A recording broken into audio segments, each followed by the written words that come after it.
Hi, everyone. I hope you're all safe at home and are all very healthy right now. I wanted to show you an Easter activity you could do with your family.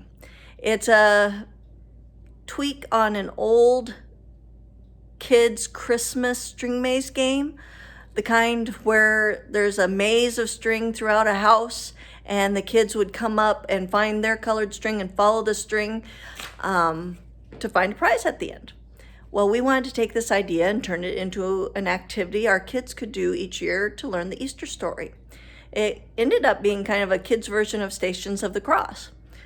Well, now I only have one kid at home, so I only have one string weaving through the house.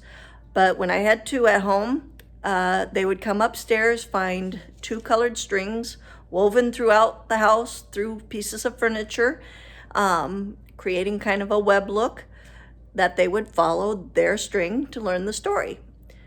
Now, if you have more than one kid, basically the more kids you have, the better this activity gets, because the more kids, the more colored strings, the bigger the web. And it just is really fun to see kids come up and see just this giant colored web all over the house. It just adds to the fun and excitement of the activity. Now we use the resurrection eggs to do our maze because it was an easy package. It gave me eggs to put at each station. It gave a visual to know what part of the story we were at. It gave a Bible verse and a family reading about that part of the Easter story. But don't fret if you don't have resurrection eggs. If you're like me, I have a tub of plastic eggs collected over the years from grandparents giving Easter baskets and such. So you can just make your own eggs. You can just make pictures of the items. Maybe you have little toys, even clues to what part of the story it's at, and then throw in a Bible verse and you're ready to go. You can also just make pictures and clues and have the paper at each station too. You don't even need the eggs. Now, if you do have more than one kid, I would suggest numbering your eggs or your clues or pictures, because this helps each kid get a turn. So like one kid gets number 1, second kid gets number 2, third kid gets number 3. That way they all have an equal part. And it also helps to make up if you've got speed differences between your kids. You don't want one kid already at the resurrection while the other kid is just now getting to their second egg. And now I'm going to see if I can get my camera. And of course, now my camera won't let me spin the camera.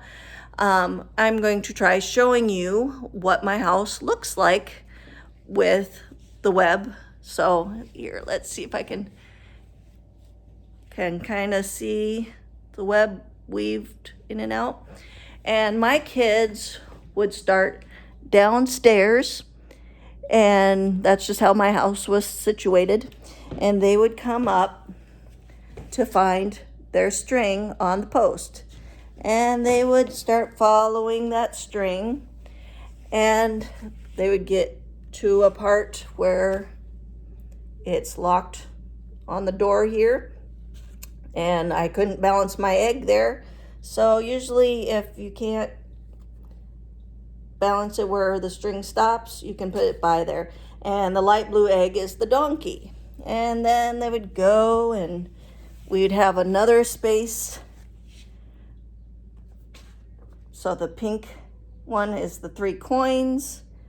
And then we follow that to the piano with the purple, with the cup of the Lord's Supper.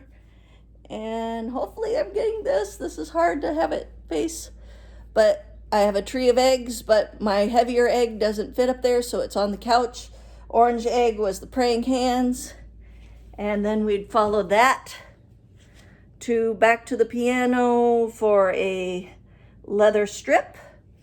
And then to my wall hanging for the crown of thorns.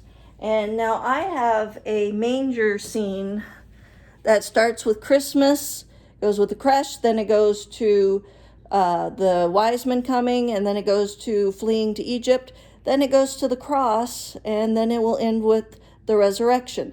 So I have my nails, yellow egg at the cross.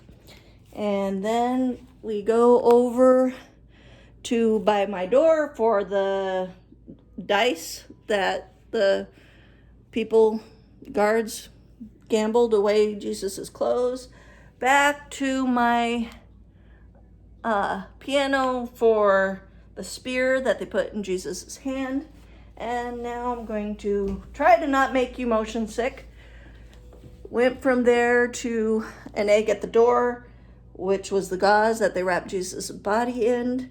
And then we came down to my post or my pillar, but couldn't get the egg to balance on that. So I put it at the floor for the stone that they put in the tomb. And then we walk, symbolizing 3 days. And then on the third day, we go to my resurrection formation, and the blue egg is empty because the tomb is empty. Jesus is risen.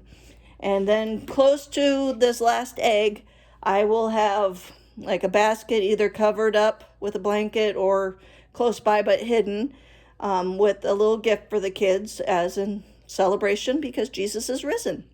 Because that's what it's all about. Not only was Jesus born as a baby as the greatest gift, but the most powerful gift is that Jesus rose from the dead and he is living and he's helping us through this, even this kind of weird time now with the quarantine. So I hope you guys have a wonderful Easter, and hopefully this is something maybe you guys can do with your family. Have a great day, guys. See ya.